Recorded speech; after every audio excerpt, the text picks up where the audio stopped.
Tapos di bang mga vlogger ganyan? Let's go! Ay, ang sexy mo pa naman. Ay.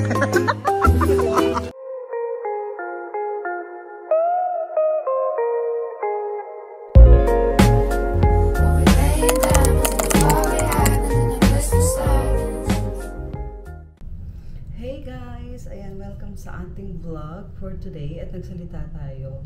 So, nagpe-prepare lang ako ngayon kasi meron kami pupuntahang restaurant sa DFC. Of course, mag-vlog kami with Jade and Wellard. Hindi ata makasama sila Roren sa kasi Mami Sheng kasi may vlog naman sila sa kabilang panig ng Dubai. So, ayan, get ready with me muna.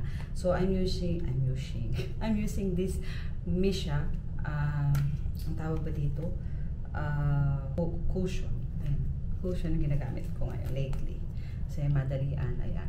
So, kaya ako nag-vlog ngayon. Naalala ko guys, ang dami ko na ngayong mga pinamili sa Shein. Na-addict na ako sa Shein. Kasi nga si Alexi, anak ko, monthly meron siya sa aking allowance na 300 dirhams para sa Shein. So, nakisabay ako. Actually, ang dami ko na pabiling mga makeup and anek-anek sa Shein. Andito nga sila lahat. Like, nitong concealer. Yan yung gamit ko ngayon. Hindi ko lang masyadong kinapala kasi hindi naman ako makapal mag-concealer. And itong mga eyeliner and eyebrows, I don't know bakit ako napapabili. Siguro kasi lately medyo na-invite tayo sa mga ganap-ganap. So, kaya nagbibili tayo ng ganyan. And dahil nga bumili ako ng false lashes ng mga dinidikit. Hindi naman talaga ako marunong magdikit yan. I'm trying my best pero hindi talaga kaya. So, ang dami kong mga nabiling klaseng ganito na lahat I failed kasi ang nakalagay doon is magic siya. Yung parang sa Pilipinas na nauso ngayon na magic lashes daw sila dinidikit tapos matatanggal ng madali lang. Tinaray ko one time, hindi siya dumidikit. So, bumili ako ng false lashes glue which is hindi ko pa rin nagamit. Kaya, I don't know kung kailan ko sila magagamit. So, let me know guys your thoughts about buying some makeup finish in Shein. Kasi, alam mo yun, hirap talaga minsan bumili pag di mo siya nakikita ng actual. Kasi, makapabudol ka na lang talaga. So, ayun, ano pa bang mga napagbili-bili ko? Kaya, eto. And meron din glue remover. Kasi nga, matanggal yung mga original lashes ko. Kaya bumili ako. And guys, by the way, grabe. Itong The Alba na to. Actually, nagulat ako. Una ko ito nakita kay Anakay. Hindi ito from Shein. First spray serum to. Una ko nakita ko kay Anakay. And sabi ko, shit, parang ang ganda.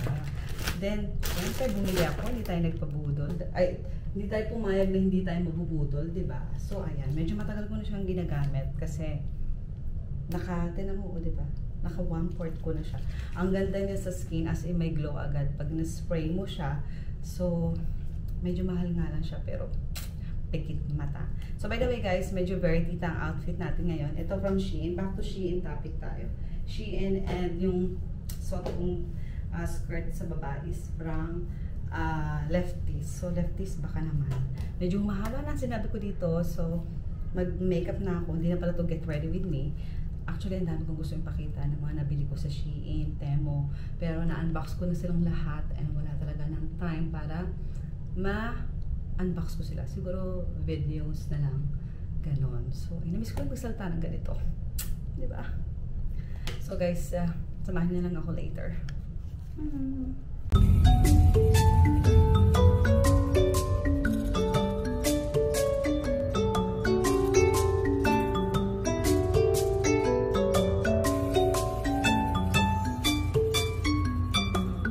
Hindi ko nakuhanan yung ang patatas. Shooting. Behind the scene. Sarap patatas, 1.99 lang. Yeah! Perfect!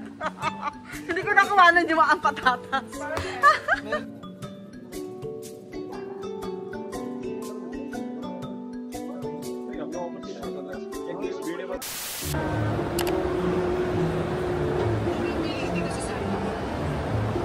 Nagawa niyo dyan. Ay, polis ka. Sige, tester lang. Tester.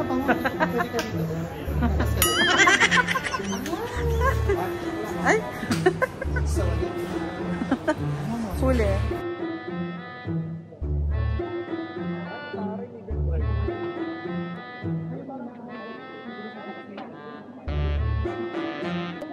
Ano sa bag niya?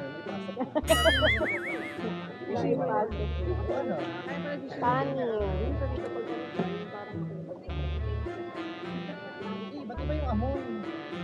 Ano man yun? Ay, timing to? So, ayun na nga guys, nandito ako sa City Center. Alam mo tong katabi ko, sinabihan ko to na buhayin niya kanyang YouTube. Ay, kaso masungit siya. Charos. Kasi hindi, sayang naman yung YouTube niya, di ba? So, itry natin kung paano ba mag-vlog ang isang J. Paano ka mag-vlog? Sige nga. Kunyari sa'yo yan, hawakan mo. Paano ka mag-vlog? Sige nga. Lagyan natin itong mic. Hello mga ka-Keps! Welcome to my vlog. And nandito tayo sa mall dahil mamimili tayo. Kaya tara, samahan niyo ako. Let's go! Katas ka ba talaga? Hindi. Pero paano ka mag-vlog dati? Nakita ko may vlog ka, uy. Pag nag-vlog ako, wala lang. Diyos ko, eto na nga. Nakakaloka. Tapos, di ba mga vlogger ganyan? Let's go! Oo. Tapos, eto. Kasi ibang ikot na naman. And here we are! Di ba ganyan yung mga vlogger? So, yun na nga, tinago na natin ang phone kasi baka ma-confiscate. So, ganun pala mag-vlog ang isang Jade, di ba? Sabi ko kasi buhay niya yung YouTube niya kasi sayang naman, di ba?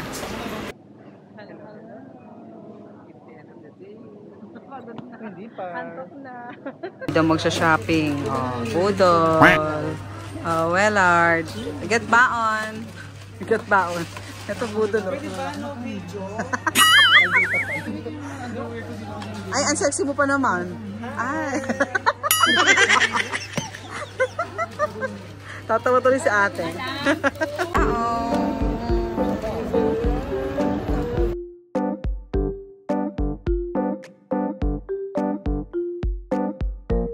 3 days later.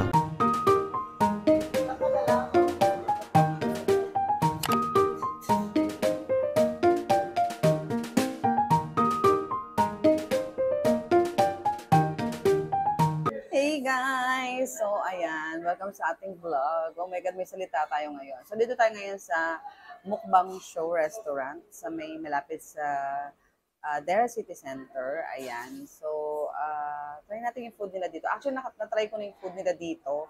So, ngayon, kasama natin si Jade at si Wellard. Sila lang may makasama natin para i-try yung food. So, let's do this. Hi, Wellard! This is siya. Wellard, get baon.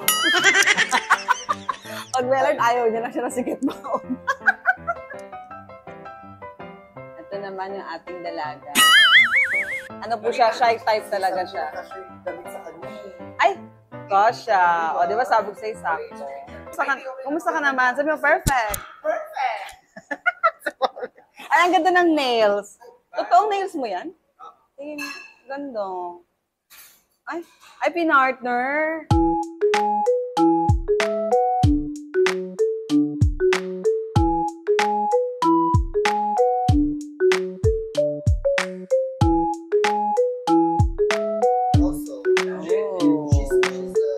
Sarap. Perfect.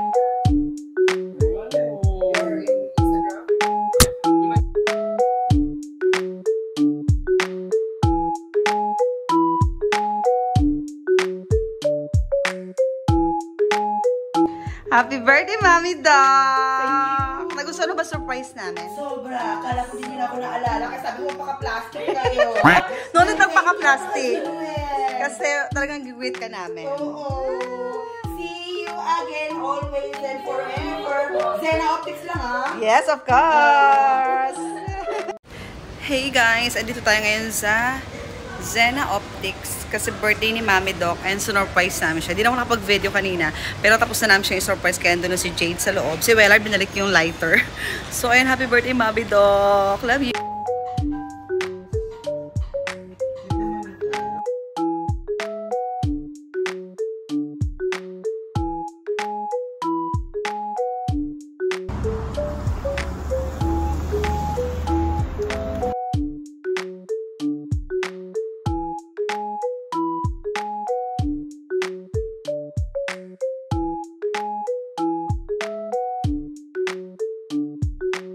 The next day.